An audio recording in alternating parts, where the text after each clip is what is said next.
Hey, Melissa. We've just started recording. Hello, everybody, and welcome to Skip Allen Paints and the YouTube channel of Skip Allen.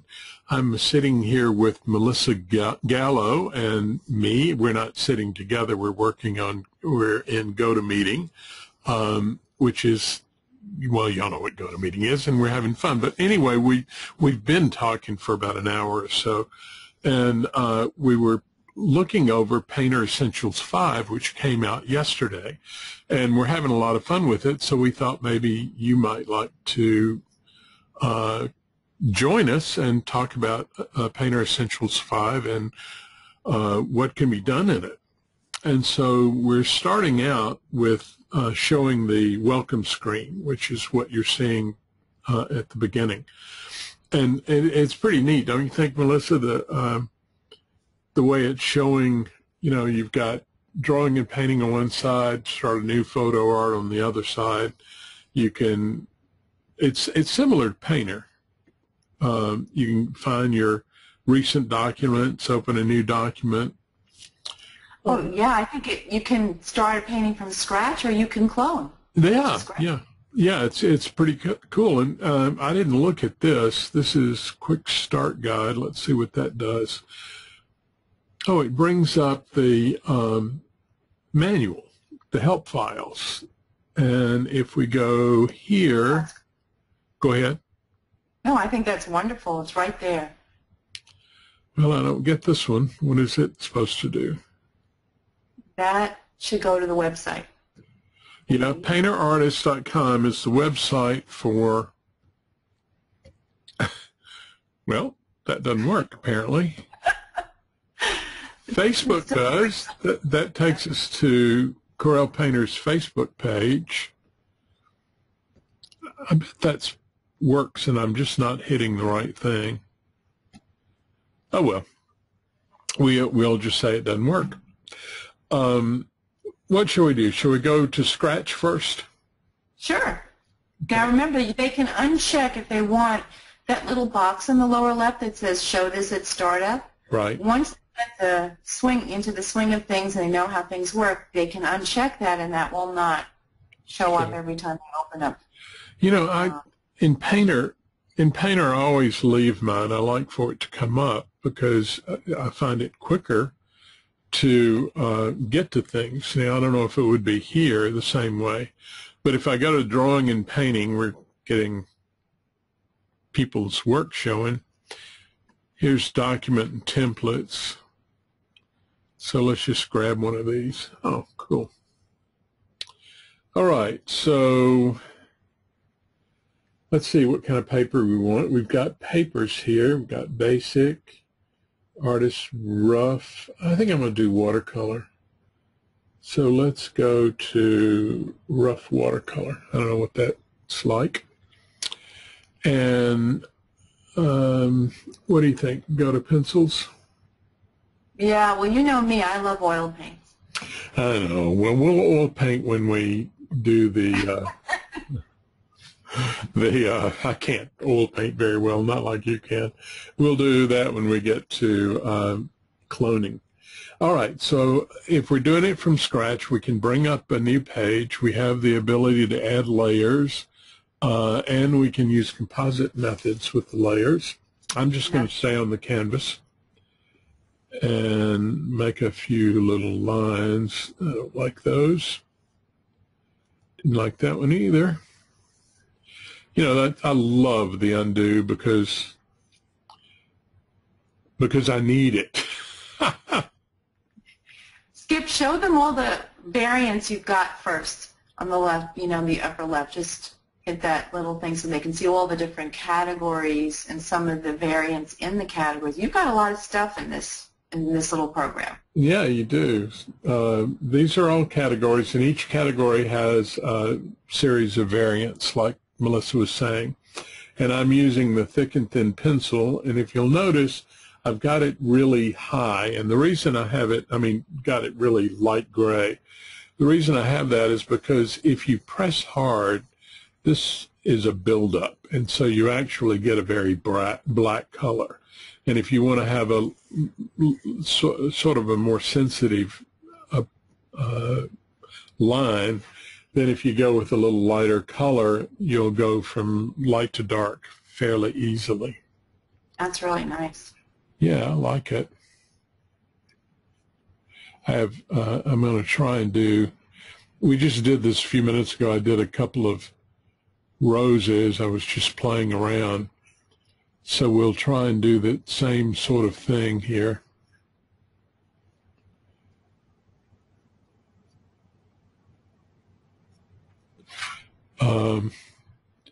Don't know how it's going to work out, but we'll see. No need to be tight with these, and this kept building up because I kept looking at the rows here, and if it's going to have a bud that big, the flower's got to be pretty big. Let's see if we can. That's really nice. Oh, thanks, Melissa. No, I love the flowers that you do. Even if most of the time you do them in watercolor. Watercolor's fun. I know. Now, this is going to be interesting, though, because, see, I'm used to working with my custom brushes, and so this is going to be, this will be with the brushes that are available, and I may not like those. Not that I won't like them. I mean, it's just that you get so used to making your own brushes that, it's hard to use other things. But this program, it's Painter Essentials. You've got the essential stuff, but not all the bells and whistles. Not supposed to, right? Yep, but you can still do beautiful things. All right, and I like the fact that this is a thick and thin type of a brush. That's really good. Yeah, it's pretty neat. I'm going to go to simple water. I like this, the way they've got the color wheel set up, that you can move it around and so forth. Let's go to kind of a bright yellow. And you can actually, Skip, can't you put that wheel, like if you had a colored image already, and you can put that wheel over a specific color in your painting and click on it and use the eyedropper tool? Yeah, you can still use the eyedropper tool. This program has the eyedropper tool, see? Right. So you can actually match the exact, right, you can just put it right over. Right.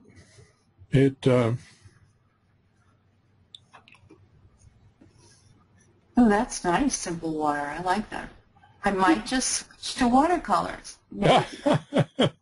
Wouldn't that be a true hoot? I would love to see you start working in a transparent medium. It would be beautiful. Did you do watercolors when you were doing illustrations and stuff? Yes, and that's why I worked with acrylics, but building up very thin washes. So in other words, to get the red on a girl's cheek, I would have to build it up 100 washes to get the pink of the cheeks. And I think that's why I shied away from watercolor. I mean, I could go back to it, but, Right. But I've always loved oil paint since I was a little girl. So. You still are a little girl. I am. I'm still learning a lot. I'll be good, I promise. All right, let's see if we can get a little gold in here. Oh, that's beautiful. Isn't that pretty? I love the way this just blends in like this. Yeah. We can put a little gold in the leaves. Now we want to bring in some red. Let's bring in some light red first. Ooh, that's too, look too, was too dark or something. That's all right. Is it blending with the yellow underneath at this point? Or no? Not, I mean, a little bit, yeah. There's the transparency blends a bit, but not as much as it'll do when we bring in pure water. Okay, good. Getting a little red here now.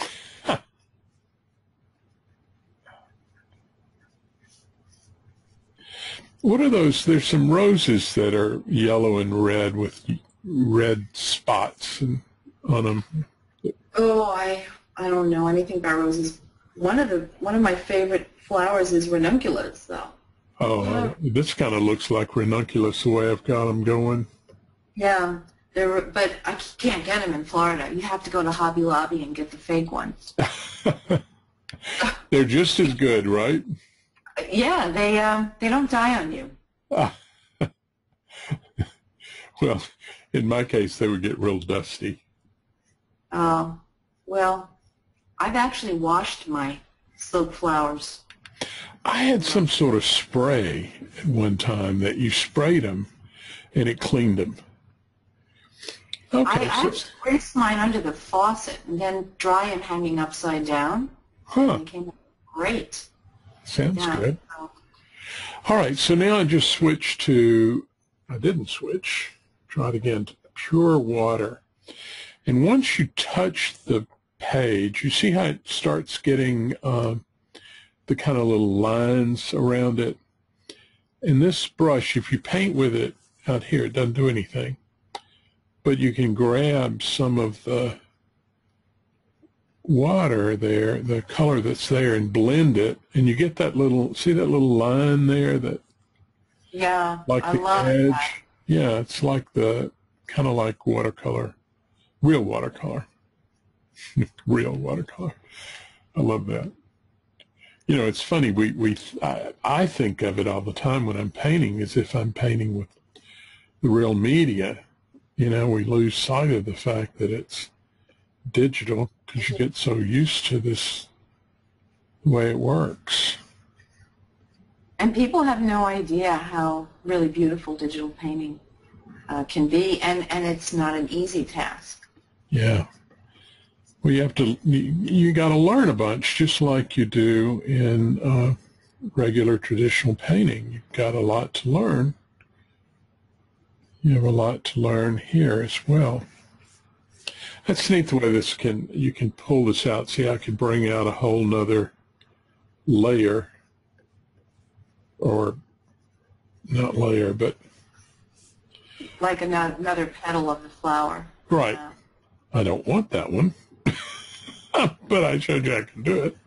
But it's nice if you keep your pen on the board, Skip, it kind of begins to fade out the stroke, correct? If you don't. Yes, yes. See, if I keep coming out here, it would fade it out, just like you would expect with watercolor. Very nice. Doesn't do anything to the pen, though. The pencil. Well, this is kind of neat, actually. Let me pull away from this. I sort of hadn't been looking at it, but that's kind of fun. I should have put a background on it, don't you think? Oh, let's see what happens if we, I don't want to add that layer. I want to place, remember we were playing with bringing in a texture and stuff. Mm-hmm. And I want to go to Documents, bring in, remember I had those, what were they called? Canvases, and they came from FZM. Let's just bring this one in. They come from fuzzymode.com, which Thank you. And they're really quite nice. They're seamless, and so you don't have to worry about it. Right. No, really nice. Now this is going to make it a little bit big, but it's okay. All right, so then what I'm going to do is, this comes in as a particular type of layer. I think it's called a reference layer. I'm not sure, but I'll convert it to default. And then we'll change it to gel or multiply. And if you're, the only reason to use multiply is if you're going back and forth in Photoshop, because Photoshop reads multiply and not gel. But if you, and I seldom do that. And that's kind of cool. Now we've got a little texture there, almost like the paper texture. So this is pretty good, right? It's beautiful. Yeah, I don't know how long it took us to do this, but okay, so let's get rid of that. And we'll come over to photo. Let's bring up the welcome window again. That would be under help, welcome. Okay, so with photo art, we choose a photo and open a photo to paint from, auto paint, or paint by hand. So if we choose photo art, and we're going to choose this image because we were playing with that before, and we say okay. Oh, look. All right, so what it did was it opened it up without opening up the, you don't see the source image, but it's there if you turn on tracing paper. Right. See? So it's there, right there. Well, let's try, we have auto paint, and we have a number of selections: detail, impressionist, oil painting, modern painting, illustration, blah, blah, blah, blah, all the way down. So let's try, do you want to try anything other than impressionist painting? That's what we did before, just to see what it looks like. Oil painting. Okay, let's just see what that does. So we click on oil painting and click on start, and it begins. Wow. It's interesting. What kind of brush? Yeah, it's looking, I don't know how realistic it's going to be, actually. Look, it's giving us a... some kind of an image. Yeah, but it's giving us a what do they call those things? The edge, when you come in from the edge and you get the little white area on the edge. What do they call that? Oh, you're getting a little border around the edge. Yeah, but it's not a border. They call it something else. I cannot think of it. Well, that's kind of cool. Yeah, let's try the impressionist on top of that. On top? Okay, it'll cover it up, I'm pretty sure. Okay, so we do the impressionist. Now I really like impressionist. Me too. To me, that's more painterly. Yeah, I'm going to stop it pretty quick, like about there. Because, yeah, that's nice. Yeah, I don't want to, you know, neither one of us like realistic. Yes, I agree. So we'll come, detail. Okay. So we'll come into artist, and I'm going to stay with this impressionist blender, and I've got a big brush here, and I'm just going to come in and kind of get these white spots that kind of got left. Of course, there are some white areas right down in here, not white, but some of the roses. See, if you want to see what it looks like, we do here some of the little rosebuds where they'd fallen off. And the way the tracing paper works, the closer to 0, the more intense it is, and the closer to 100, the less intense it is, or you can turn it on or off. Okay, so tell them what I'm fixing to do here. Well, what Skip is fixing to do is concentrate mainly on the focal point, which is the flower and specifically the butterfly. So what he's done is he's left the background generalized, which the Auto Paint Impressionist filter did for you, and I think it did a great job. Now he's going to pick out certain details of the butterfly to bring it to the fore so that we see it. Our eye will be caught by the butterfly first, since that is the focal point of the painting. And he's actually revealing parts of the original photograph using the Impressionist brush that he has there. And what that does is it brings up the pixels of the photograph up through the canvas, but it brings them up according to the brush stroke that this particular brush will make. So you get a very painterly look. It's not just revealing every nook and cranny of the photograph, otherwise what would be the point? It's beautiful. Love it. Yeah, now that I take the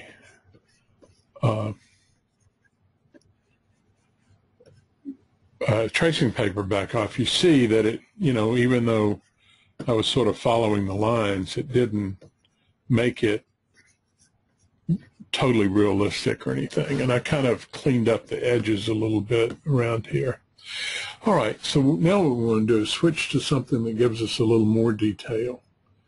And we'll go to Acrylic Oils, and I like this tapered camel.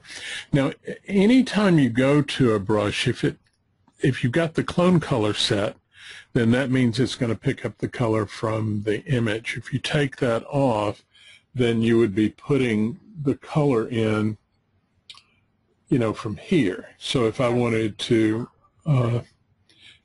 pick up, say, this kind of darker red here, then I could begin to put that color in myself. But that's not what... You use the eyedropper tool, and you just sampled right from the image. Yeah, that's what I did. I've got my eyedropper set up on my Wacom. That's another thing, is a lot of these shortcuts, or most of them, or all of them actually, are the same shortcuts for Painter. So if you have your tablet set up for Painter, then it'll work. Now I'm going back to clone color, and I'm really interested now in trying to bring in a little bit more of this butterfly. I don't want it to be too realistic, but I definitely want it to be more so than it was. And notice that I'm painting, I'm following the form.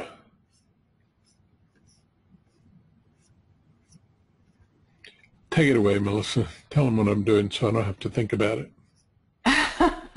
He's following the form because when you paint an object, if you want to give the feeling of that object, you need to follow the form of that object. So, for instance, if you're painting an apple or a pear, you're not just going to scribble vertically up and down, up and down. You're going to sweep your brush around the form of that pear or that apple. And that's what he's doing with the butterfly, so that we get a real feeling of that butterfly. He's not just slashing from right to left to reveal the photograph.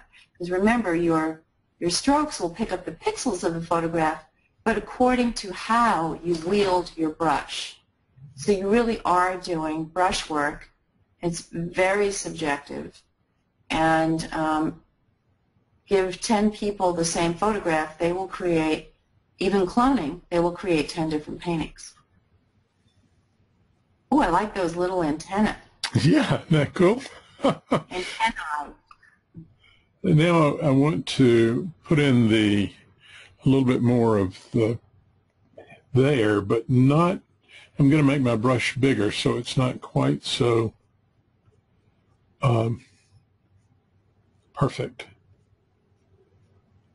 Right. Remember, even in all painting is generalize. What you're doing is analyzing an image and generalizing the notes of color that you see. We're not putting in every tiny nook and cranny of a photograph, and we do that when we paint from life. I'm a painter traditionally also, and you don't put in every exact tiny detail, but you generalize different areas of color, value, and light.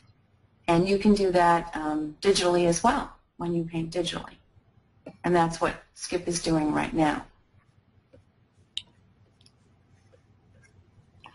I'm not sure if I got too much in there. No, that's still okay. Soften some of the edges.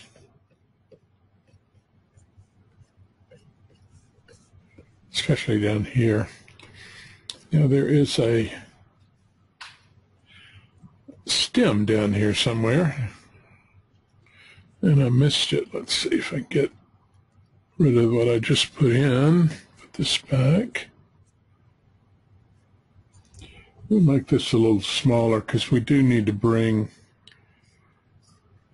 these stems kind of in. Now, if you notice, folks, Skip is working at 72% of his tracing paper, which means that it's some of that photograph, 28% of that photograph, is showing through. So, see when I took it off? Yeah. Go ahead.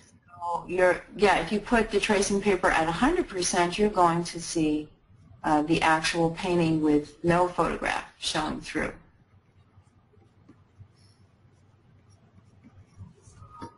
That's nice. I like that.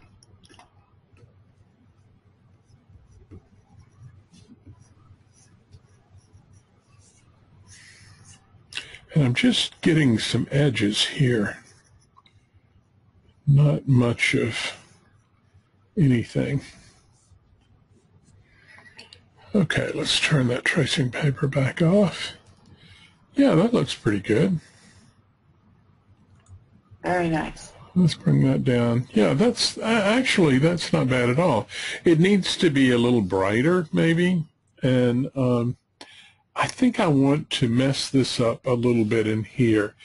I don't know, what do you think if I go back to the Artist Impressionist Blender and put some of that back in here? Do you think that'll work? You want to put some detail back in? No, not detail. I want to take some of it out and make it, you know, a little bit more, like in other words, putting in a little more of the painterly stuff.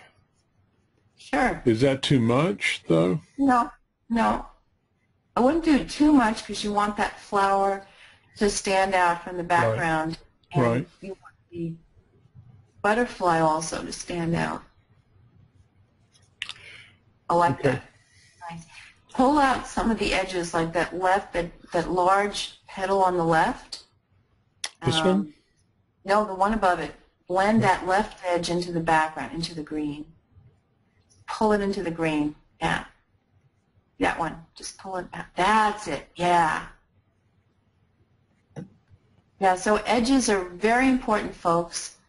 The edges that turn away from us can actually be blended more into the background, and the edges that are closer to us will be sharper.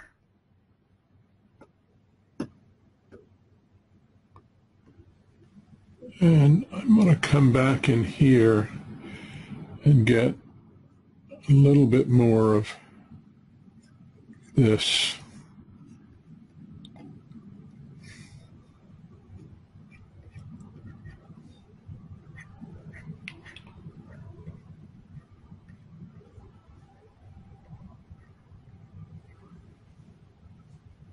I like the fact that this little, I don't know what kind of butterfly it is, but I like its little white edge around there that kind of picks up in here. Very cool. Well, so what do we do? Gosh, I've got all these emails coming in. Y'all are getting to see all of that. Let's see. What if we want to do some equalize on it? Sure. That will punch up the blacks a little bit and lighten the lights and make the image more vibrant. So equalize is just like in Painter. We could do auto set, but it would be too strong. And if we move the black point up to right where the black starts showing, and the white one up to its white point, that would be the first place I would go. But I'm thinking I want to bring this up even more. I'm going to come right up to the base of this histogram. Is that what that's called? Mm-hmm. And then I want to put more white in. I feel like I'm sitting too close. I can't. Oh shoot! I can't make it go down. So I'll say okay. Yeah, I kind of like that. Very nice. So now all we need to do is go back to, let's go back to pens and pencils, and we'll get the calligraphy pen, and we'll get a color. Let's get this, take off clone color. Let's get this dark blue and make this brush a little smaller. That'll probably work. There we go. Oh, now. Wish I could do a signature like that. Yeah. Well, listen, I think we've probably gone long enough.